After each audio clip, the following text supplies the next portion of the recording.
I finally found it.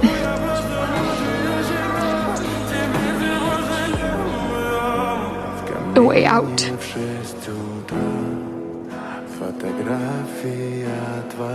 And I was so close. So close that I could feel his hand on mine. Like I was with him in that hospital.